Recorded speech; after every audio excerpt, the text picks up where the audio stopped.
Assalamualaikum. Hai teman-teman, bagaimana kabarnya? Semoga semuanya baik-baik saja.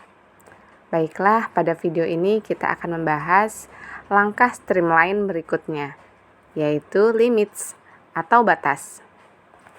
Hidup minimalis berarti selalu mengontrol barang-barang yang kita miliki, dan cara yang paling efektif untuk melakukannya adalah dengan menerapkan batas. Batas ini adalah untuk barang-barang ya, bukan untuk kita. Menerapkan batas akan membantu kita mengambil kendali atas hal-hal yang kita miliki, agar kita lebih berkuasa, lebih berwenang, dan punya lebih banyak ruang. Batas akan memudahkan kita, bukan mengekang. Ambil contohnya buku. Kita pasti mengalami betapa cepat jumlah buku bertambah. Beli, baca, entah bagaimana buku itu selamanya menjadi bagian dari koleksi kita. Terlepas dari apakah kita menyukai buku itu atau berniat membacanya ulang, alasan kita biasanya adalah karena sudah membayar cukup mahal, serta sudah meluangkan waktu dan energi untuk membacanya, sehingga sudah selayaknya buku itu diberi tempat untuk diperlihatkan. Kadang kita menyimpan ensiklopedia atau buku-buku terkenal lain untuk membuktikan bahwa kita sudah membacanya. Nah, sekaranglah waktunya membatasi koleksi buku kita. Hanya untuk buku-buku yang memang kita gemari. Sisanya, kumpulkan untuk diberikan ke pihak lain. Kita bisa mendonasikan buku tersebut ke rumah baca, atau teman, dan keluarga yang menginginkan. Menerapkan batas juga membantu kita menjinakkan perlengkapan prakarya dan hobi yang terus bertambah. Apapun hobi kita, membuat kalung misalnya, merajut, membuat album kenangan, menyusun mainan, memproduksi barang-barang kayu, membuat sabun, atau apapun itu hobi kita, batasi perlengkapan kita menjadi hanya satu wadah penyimpanan. Jika ingin menambah dan wadah itu tak lagi cukup, segera habiskan perlengkapan lama kita sebelum membeli barang yang baru. Hal ini sekaligus dapat memotivasi kita menyelesaikan proyek yang tertunda. Tidak hanya mengurangi jumlah dan kesemrawutan barang, cara ini juga membantu kita untuk jujur pada diri sendiri. Apakah kita memang senang membuat prakarya atau hanya senang mengumpulkan perlengkapannya? Jika ternyata tidak menikmati kegiatan itu, kita perlu merenungkan lagi apa sebetulnya hobi kita. Sebaliknya, jika kita sungguh-sungguh menyukainya, seharusnya tidak ada kendala untuk menggunakan semua perlengkapan yang sudah ada. Batas bisa dan memang seharusnya diterapkan untuk segala hal. Kita bahkan tidak menggunakan secara kreatif. Semua DVD harus cukup di satu rak. Semua baju hangat di laci khusus. Dan semua kosmetik di satu kotak. Batasi jumlah sepatu, kaos kaki, kursi, spray, panci, talenan, dan barang-barang koleksi lainnya. Batasi jumlah langganan majalah dan barang di meja. Hiasan hari raya hanya cukup di satu kotak. Sementara peralatan olahraga hanya punya tempat di satu sudut di garasi. Dulu, batas ada karena kondisi di luar diri kita, terutama harga dan ketersediaan barang. Sebagian besar barang dibuat oleh tangan dan disebarluaskan di tempat terbatas, sehingga jumlahnya sedikit dan lebih mahal dibandingkan pendapatan kita daripada barang-barang yang beredar di era modern ini. Ratusan tahun lalu, menjalani hidup minimalis jauh lebih mudah. Memenuhi kebutuhan pokok pun terkadang menantang, sehingga barang-barang yang bersifat tambahan tidak perlu diinginkan.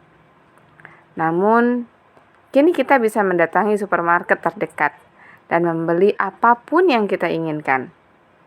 Produksi massal dan distribusi barang ke seluruh penjuru dunia telah membuat harga barang-barang konsumsi rendah, tersedia di mana-mana, dan mudah didapat.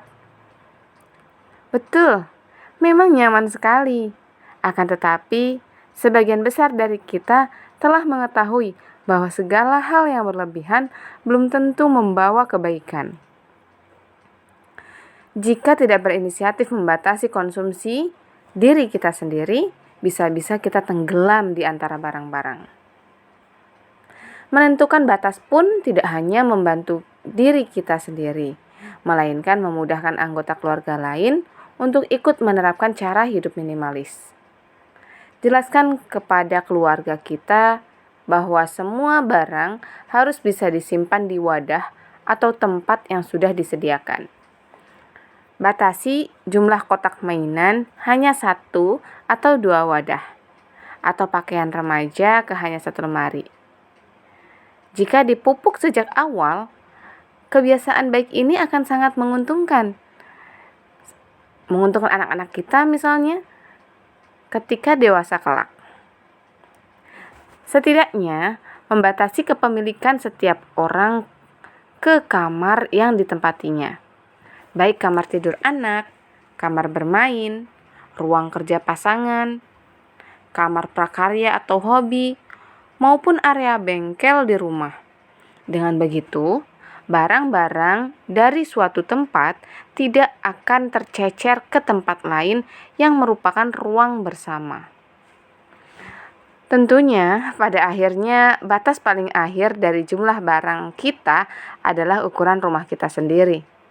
Sebagai minimalis, pada suatu hari nanti, kita mungkin akan mempertimbangkan untuk memperkecil ukuran hunian. Jumlah barang bertambah untuk mengisi ruang yang ada. Harusnya ada rumus fisika yang menerangkan hal ini. Dengan begitu, membatasi ruang berarti juga membatasi jumlah barang, mengatasi kesemrawutan, mengurangi kecemasan, dan menurunkan kadar stres. Tanpa rumah besar, kita juga tidak akan memiliki rumah yang penuh barang.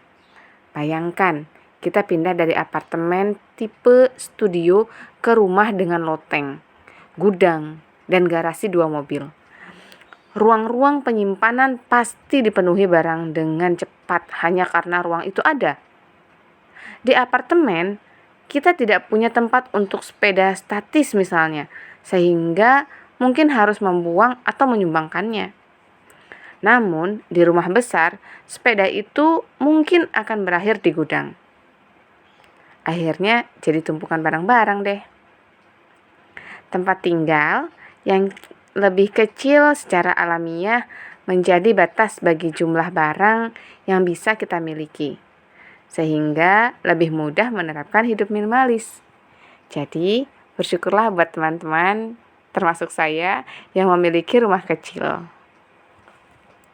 Meskipun pada awalnya terasa mengekang, namun tak lama kemudian kita akan merasa bahwa batas sebenarnya membebaskan.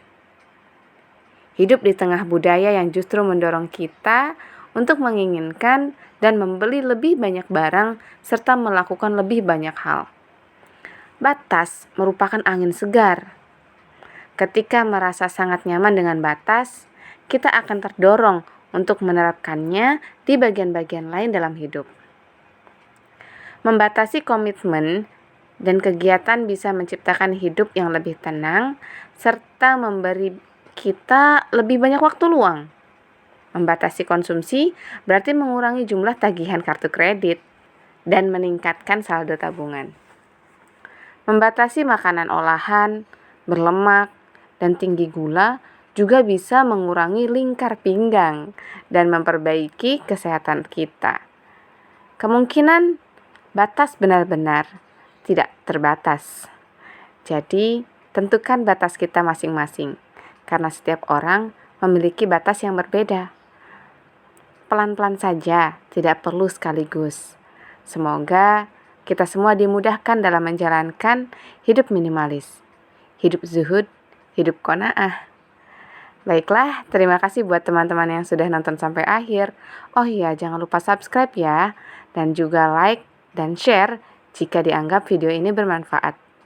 Sekali lagi terima kasih. Wassalamualaikum warahmatullahi wabarakatuh.